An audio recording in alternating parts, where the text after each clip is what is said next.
পরিবেশ দূষণ ঘটিয়ে চলা এক দানব এই ইটের ভাটা। আপাত দৃষ্টিতে ইটের ভাটাকে কেবল বায়ু দূষণের জন্য দায়ী মনে করা হলেও পানি, মাটি, গাছ, কৃষিজমি সবকিছুর উপরই পড়ছে এর ক্ষতিকারক প্রভাব।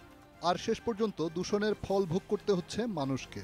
ইটের জন্য প্রয়োজনীয় মাটি সংগ্রহ করে খোঁড়া হচ্ছে জমি, সেই মাটি পোড়ানোর জ্বালানির জন্য কাটা পড়ছে গাছ।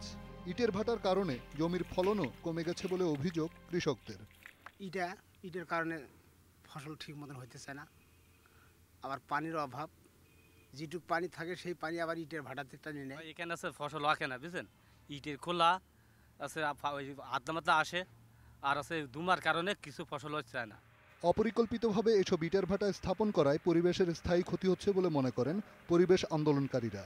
হফনার পদ্ধতি ব্যবহার না করে এবং নির্দিষ্ট জায়গায় এরা কনফাইন না থাকার কারণে সমস্ত প্লাবন অঞ্চলে ছড়িয়ে ছিটে থাকার কারণে সামগ্রিক পরিবেশের যে ব্যাপক দূষণ এবং ক্ষতি করছে, এর কিছু কিছু মাত্রা কিন্তু দীর্ঘস্থায়ী অথবা অপূরণীয়। অন্যদিকে অর্থনীতিবিদরা বলছেন ইটের ভাটা দেশের অর্থনীতির মেরুদণ্ড, কৃষির উপর ক্ষতিকর প্রভাব ফেলছে। যেখানে ইট ভাটা হলো সেখানে পানির উপরেও পানি দূষণ হয়, আর জমি বেশ কিছু ব্যবহার হয় যে জায়গায় সীমিত থাকে না থাকার ফলে কৃষির উপরে একটা প্রভাব পড়ছে। তো এভাবে যদি চলতে থাকে তাহলে তো ক্ষতি যেটা হচ্ছে, ক্ষতি আরো সম্প্রসারিত হবে। রিশাদ হুদা, ইন্ডিপেন্ডেন্ট নিউজ, আমিনবাজার, ঢাকা।